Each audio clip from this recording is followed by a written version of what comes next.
Welcome. Welcome to Abundant Living Everyday Legacy Series, where we share the stories of real people, everyday people, about how God has shows up in the middle of their life and how God has done some amazing things in their lives. I'm Reverend Alma Dunbar Savoy. I'm the host and creator of Abundant Living Every Day, and my heart with this series is to simply remind you that you are not alone and that God is still writing your story. So today I'm very honored to have a young woman that will be sharing her story with us today. And this young woman, her perseverance and her commitment and dedication to God is just amazing.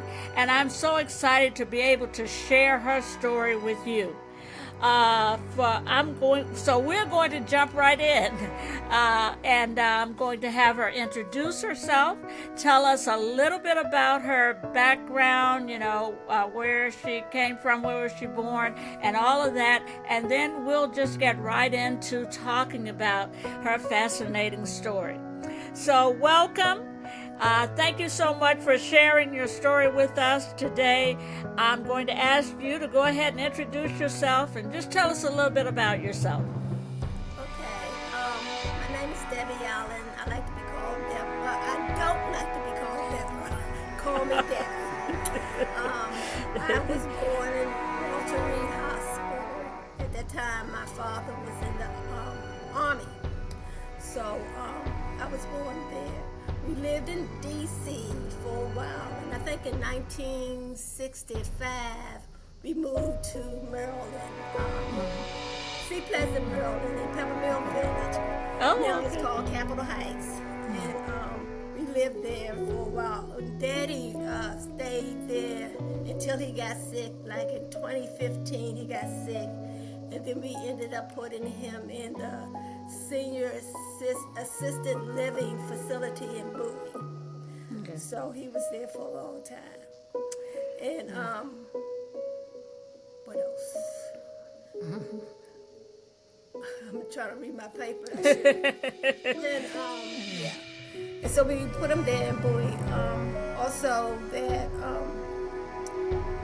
my father's family, I can go to that part. My father's family was very close. Him and his four siblings. Okay. And they instilled in us, their children, the of Christ. They instilled Christ in us, meaning that we knew who he was, but Right. we had to find out what he could do and how he did it.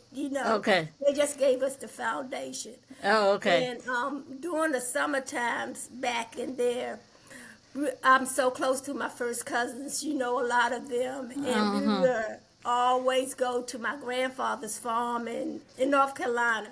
Oh, And we okay. would play around and we would have fun, but Granddaddy, he put us to work because he had acres and acres of tobacco. So he Okay.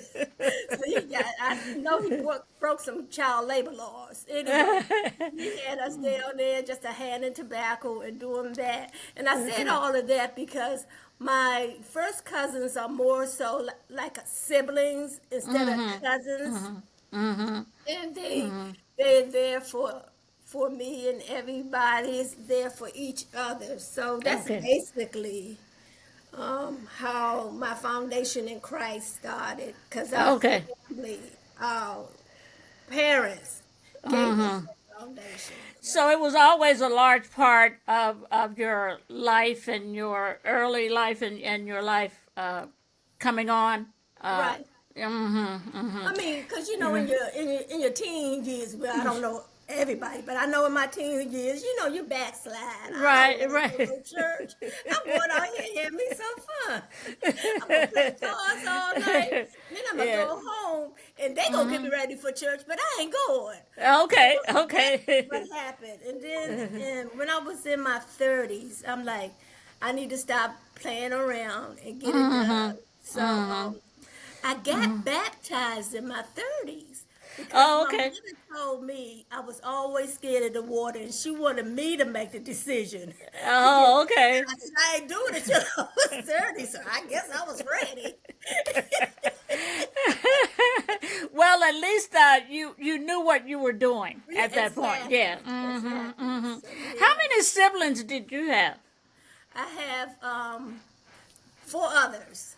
All Okay. four, all four of them has gone on to glory. I'm here alone by myself, but I have the Lord, so I'm all right. Okay. But yeah. Okay. So as we get into that, can you talk about a season or a chapter of your life that was really kind of difficult, or something that really kind of tested you? Yeah, I can actually talk. Well, it was several Okay. because I'm so old. But anyway, I would talk about the newest one, the most Okay. recent one, Okay. with my brother Donald. Um, like me and him was the only ones left Oh, okay. here, so we were Okay. the only siblings left. And in 20, I'm gonna start with 2020. My brother Skip passed away, so he was the last sibling before us, you know. Okay. And Okay. what was so weird in 2020 is that Skip passed away 3 months after Daddy passed away. So 2020 Oh, was kind of hard. right. So, Right. to bring you up, my brother Donald, who I would be calling BB, that's his nickname. I always call him that. Okay. Okay. In 2022, the end of 2022, he found out that he was diagnosed with stage 4 colon cancer. Wow. Yeah, and so, and you know, me being the only one here, I had to take care. Not that I had to. We were brought Right. up to take care of, each other. So Absolutely. Yeah. I didn't want him to think that he was alone. So I did what I had to do. So like in the early part of 2023, that's when everything started happening. The chemo treatments, operations, Oh, going back wow. to radiation. I took them all. Took him Oh, okay. everywhere because I didn't want him to drive. I mean, at that Okay. point he could drive, but I Right. just Right. didn't want him to feel like he was by himself. Okay. Okay. So, All right. so yeah. So I just took him everywhere he had to go. And he was at one point he had started getting better. Should I say like the cancer had went into remission? Oh, okay. For Okay. a little while. And one day he told me that he wasn't feeling well and that his neck hurt. And he said, he said, I brought a new bed. Maybe it's the mattress, right? Uh huh. Uh huh. So, but the pain just got excruciating. So he ended up going to the ER. And Oh, they okay. told him that they took some tests. And the cancer had came back in his neck. And it Oh. was eating on a bone. So Oh he my. had to have an operation at that point too. And Mm-hmm. I was there. I was there for everything. I'm a loner because when things get tough or whatever you want to call them, I don't like to depend on anybody. Only person I can really depend on is the Lord. And I can talk to him whenever I want to. He's right Right. there. And I don't Yes. want to say, oh, I need to go to the hospital. And somebody say, oh, well, can you wait for me? Right. I Uh gotta huh. go. I gotta go. Right. So Right. Right. yeah, so it was just me and the Lord really Okay. talking about what was going on and Okay. everything. So, during all this, what were some of the questions that you were wrestling with, or what were some of the emotions that you were feeling doing this? Well, some of the emotions were, I continued to pray. I pray all Okay. the time. And Okay. but us as humans, the Lord doesn't move quite as fast as we want him to. We want him to, right? We want him to be right, like right there, right? Yeah. So a lot of us, Lord, are you hearing my praise? Where are you? Okay, But I okay. understood that it's never going to help happen in my timing, only in the Right, Lord time. And so I had right, to realize that and just sit back and know that he's going to do what he needs to do. But right. I prayed constantly. I mean, BB was just going, he was deteriorating in front of my eyes, Right, because he right, started right. off healthy and he Mm-hmm. just kept deteriorating. And Mm-hmm.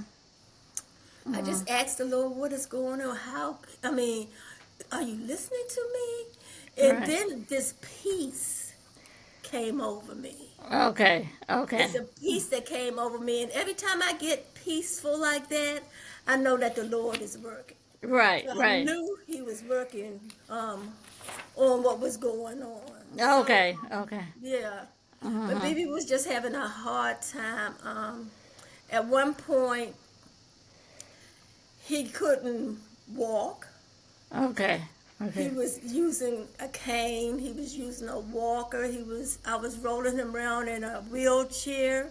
The Okay. last 6 months of his life, Mm-hmm. he couldn't walk at all. That's when I was using the cane. But the last 2 months of his life, my God, Mm-hmm. he Mm-hmm. was bedridden.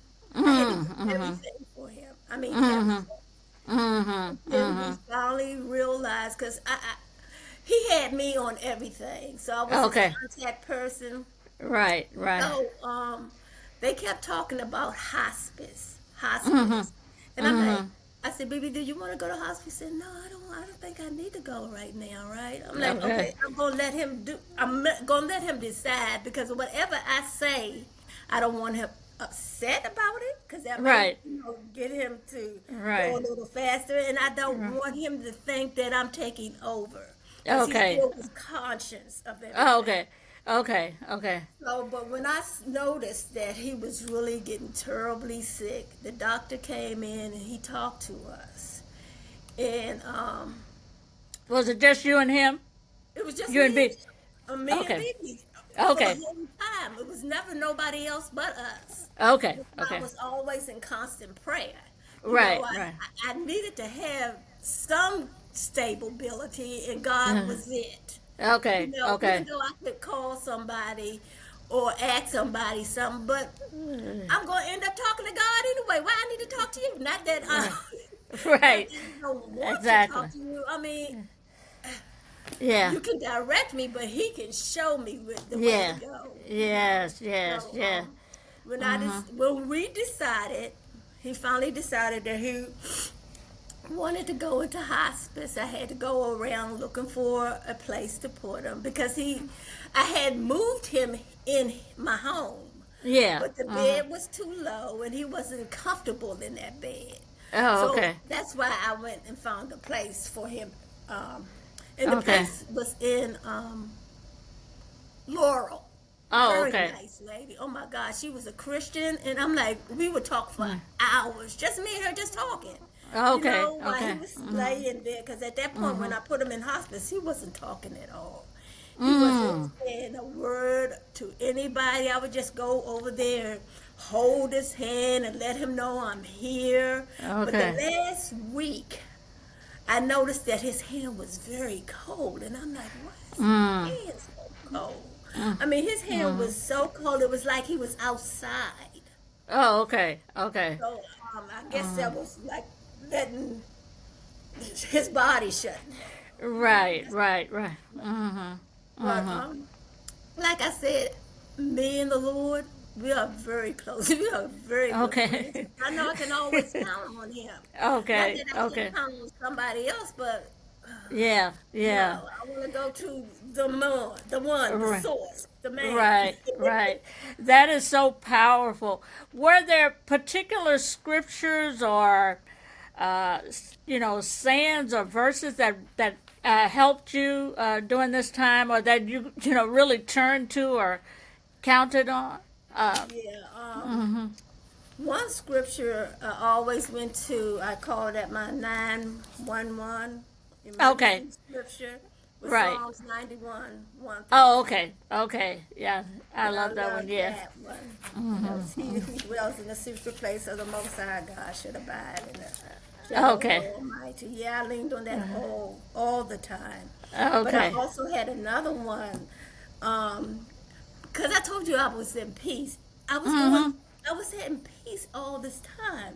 So Philippians 4:7 says that I will give you perfect peace, a peace that Yes. surpasses all understanding. And Yes. I Yes. couldn't understand why I'm going through all this, but I was at peace. I love Mm-hmm. my peace. I think I told you earlier, anytime I feel that I'm in peace, I know that the Mm-hmm. Lord is working it out for me. There's Mm-hmm. nothing Mm-hmm. else I can do but Yes. stay there. So Yes. then, Yes. Yeah. it Mm-hmm. was hard, but it wasn't hard because I Okay. had God on my side. And Exactly. it was, Mm-hmm. I mean, he, he grounded me in my faith. Okay. We Okay. always say you can have faith for the mustard seed. I always Right. started off with a little bit more than that, but I'm Right. telling Right. you, everything Okay. that I went through, he grounded me further and further and further in my faith, my closeness to him. You know, I knew he was there. I couldn't physically touch him, but I knew he Right. was there. That's when Right. the peace came in, you know. Right. He knew Right. everything I needed. He knew Yes. Yeah. everything I was going through. Mm-hmm. He worked Mm-hmm. it out, not in my timing, but he Right. did his thing. Yeah. Right. Right. Right. When you look back on it now, how did you see? And as you talk, you're kind of sharing how you saw God work. Throughout this time. Is there anything else you want to add to that? Because I just like and really like what you're saying that you could see how God, through the peace that you had, that God was working. So when you look back on it now, do any other thing come to mind? Uh, how you could see God's hand at work I mean, I during this saw time? his hand at work many a times, especially one time when I took BB over to get his chemo. He was Mm-hmm. so tired. Oh my God, he was just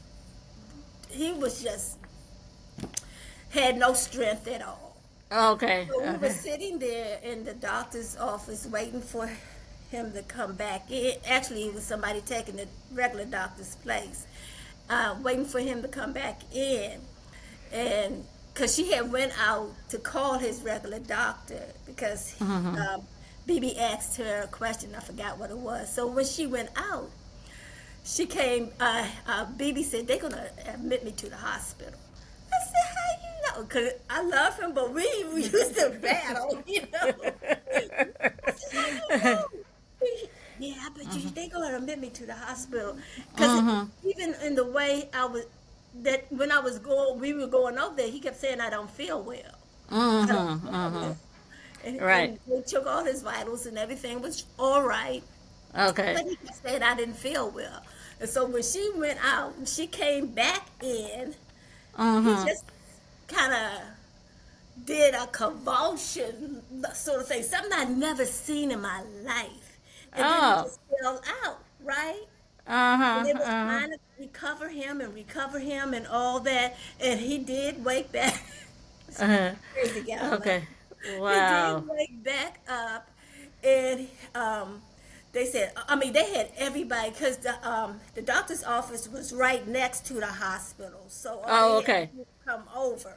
I mean, they Right. had Right. everybody from the ER, all kind of nurses there and stuff like that, just trying to figure what was going on with him. Right. Right. And when Right. he woke up, when he finally did woke up, he said, "I need to go to the bathroom." Okay. And so we went to the bathroom. They were standing on outside the door, banging on the door. You all right, Miss Ellen? You all right, Miss Yeah. Ellen? And Uh-huh. he said, I've been going to the bathroom since I was a little boy. So I'm like, okay. So they actually put him on a cart and rolled him to the ER. Come Right. to find out, he had two blood clots. Now, if I would have Oh. took him home, he could have Wow. died here. You know what I'm saying? Mm-hmm. And I Mm-hmm. knew that was God showing me he's still there, showing me a miracle because we That, didn't know he had no blood clots. right, So right. that's one of the one Oh, that reason is I know God powerful. was. Yeah, yeah, that is just so powerful. Yeah. So Yeah, yeah. yeah. Mm-hmm. But he Mm-hmm. prolonged his life because he did go through all that. He got out of the hospital. And then at that point, I brought him back here because he Okay, didn't.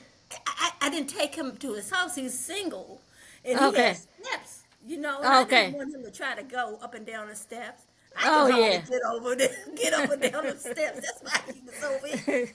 I live in a condo, ain't no steps, you know. Right, right. Uh-huh. So Mm-hmm.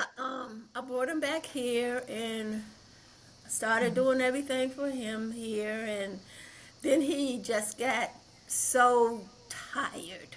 He kept saying, Mm-hmm. "Debbie, I'm not going to take chemo anymore."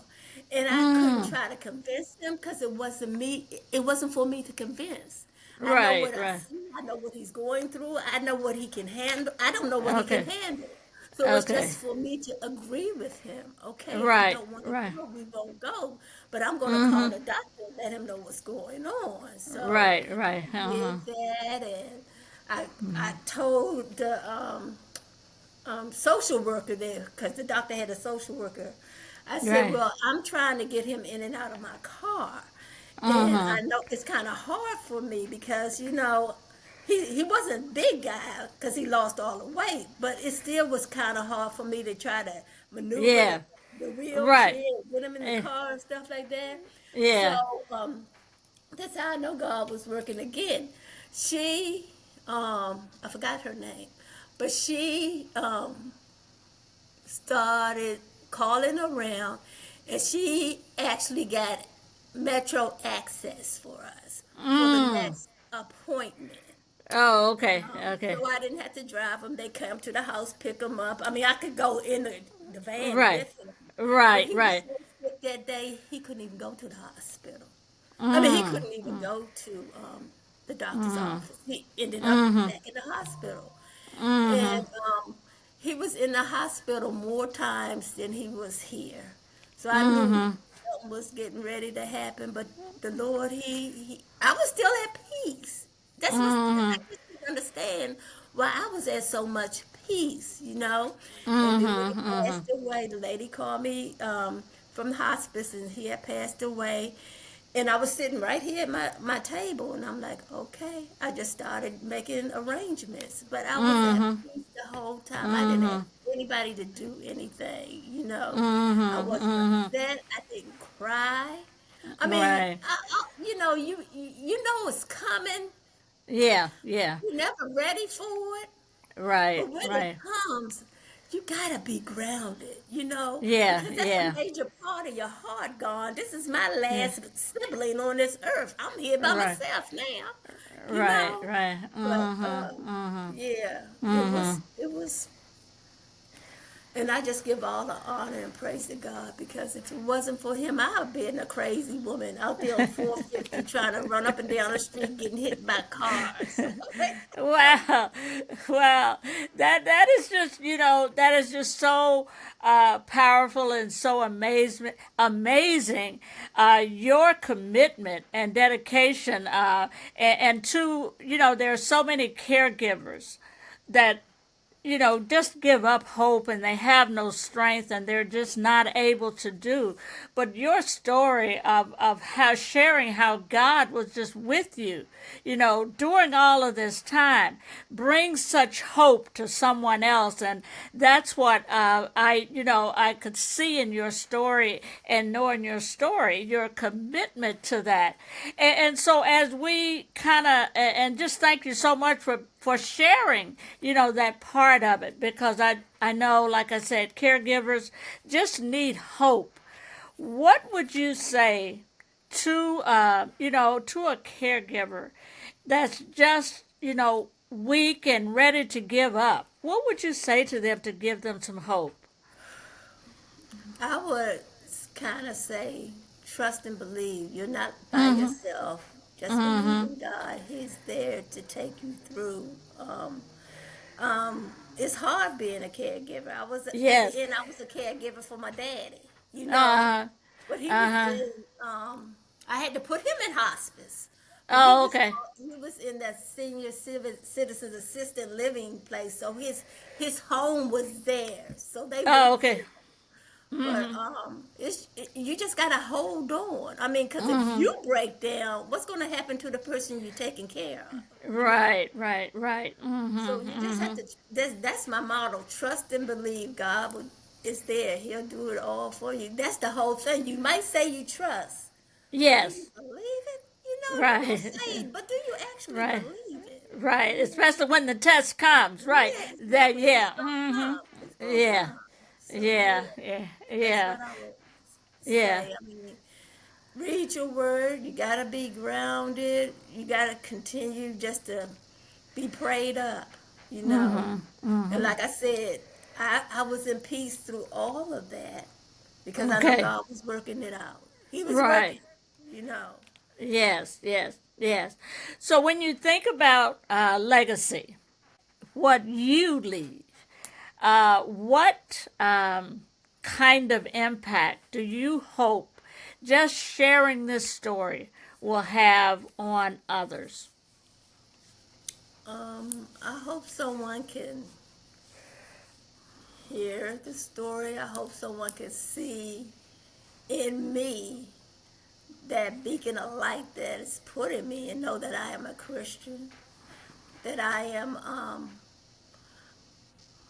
I'm steadfast in my faith, and that I love the Lord.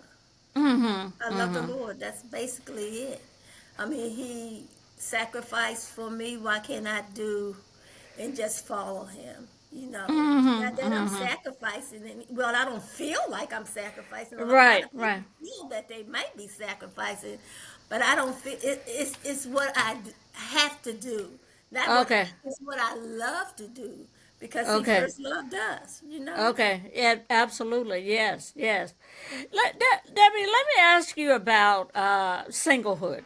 As a single woman of faith, so many young women that are single are not satisfied. And you talk about peace, and you talk about your faith in God. What would you say to them? Well, one thing I have to tell you this: I don't even think about my singlehood because Mm. that's not Mm-hmm. even forefront on my list. Okay. Okay. I am too independent, especially at this time in my life, Right. to care that I'm single. You know what I'm saying? The Lord want me to have somebody, He would have gave it to me or will give to me. But I don't dwell on that because I have so many other things to be thankful for. You know. And I can appreciate that. And that's exactly what, I wanted you to share, that your contentment in where you are, where God has you now, and to be able to share that. And that's truly what I hope, other single women will hear, that God has you where you are, and like you said, you don't even think about it.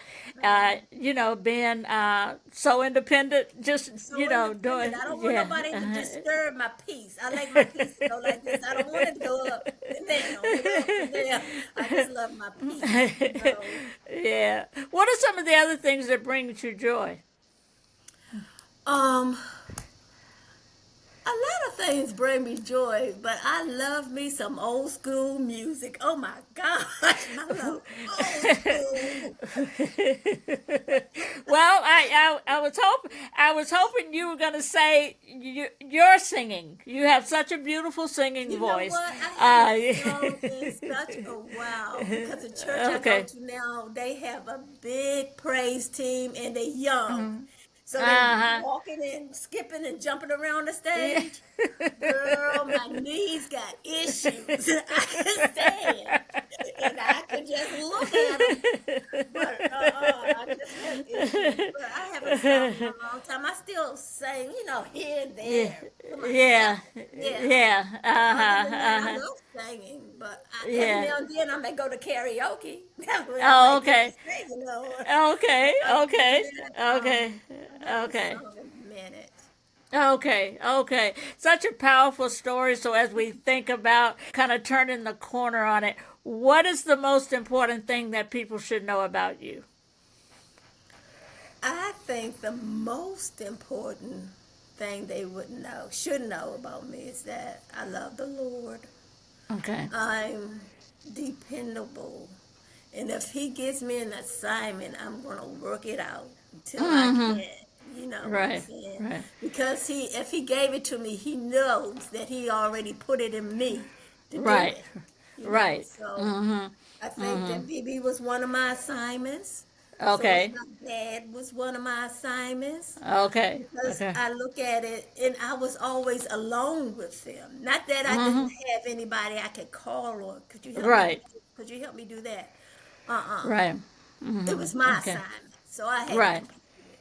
So right, yeah. right, right, right. Anything else that you would like to say or share before I ask you one last question?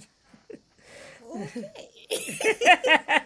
Well, the only thing I would say is keep God first, trust Okay, and believe. The only way I do this is because I get up early in the morning and okay. I'm with him, you know. Mm-hmm, And at mm-hmm, between 6 and 6:30, I'm on a prayer line. mm-hmm, So before that, I'm talking, meditating, praying, and reading my devotionals. I do mm-hmm. that every single day before I walk out that door because I don't know what's ahead of me. I don't Right, know what's right, going to happen. So I right, need to be close to Him. Even when right, I walk out the door, I say, "Okay, Lord, I'm leaving now. Be in the right, car with me. I got to get to work." And right, right. so yeah, I just read, Okay, talk to oh, him. You okay, know, okay. it's a one-on-one relationship. You and him, Right. nobody else. You know, Exactly. Yes, yes. Okay, and so the last question is what would you like for your legacy to be? legacy. A lot of people think legacy is money. That's not it. No. Um, my legacy would be that I would want somebody to say, "Oh, I remember her. She was a soldier for the Lord. She loved the Lord." You That's know. beautiful. Mm-hmm. Um, every time I think of her, I know that she would do anything that she would possibly do. And Mm-hmm. she was Mm-hmm. always counsel. I always tell the Lord, let me hear your voice. Let me see where you're counseling me Mm-hmm. so I can Mm-hmm. know which way to go. So that's my legacy. Just let them Okay. know I love God, you Eh, know. uh, And that's beautiful, and thank you so much. Well, everyone, Debbie, thank you so much for opening up your heart and sharing and allowing me to share your story on Abundant Living Everyday Legacy Series. Your honesty, your faith, your willingness to talk about both the hard places and the hope you found in God. That is such a beautiful gift. And so, if you're watching this and walking through maybe your own hard season, I want you to hear this what Debbie said God is still with you.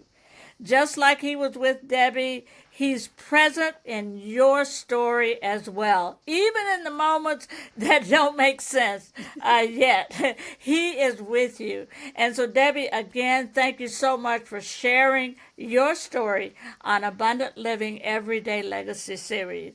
And as the curtain falls on today's story, and until the next fascinating, amazing story on Abundant Living Everyday Legacy Series, remember there's a story in you and each and every one of us waiting to be shared.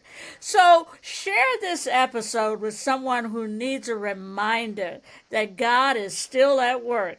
And if these stories of regular people, everyday people, faith stories bless you, subscribe to Abundant Living Everyday Legacy Series on YouTube, on my YouTube channel. Subscribe and follow me for a more amazing stories. Share this with someone who needs a word of hope. And write a brief comment because comments mean so much. So thank you for spending this time with us and this session. And until the next time, keep trusting God, keep hoping, keep the faith, and remember your everyday life is a bigger legacy that God is writing. Good night. Thank you so much for sharing with us.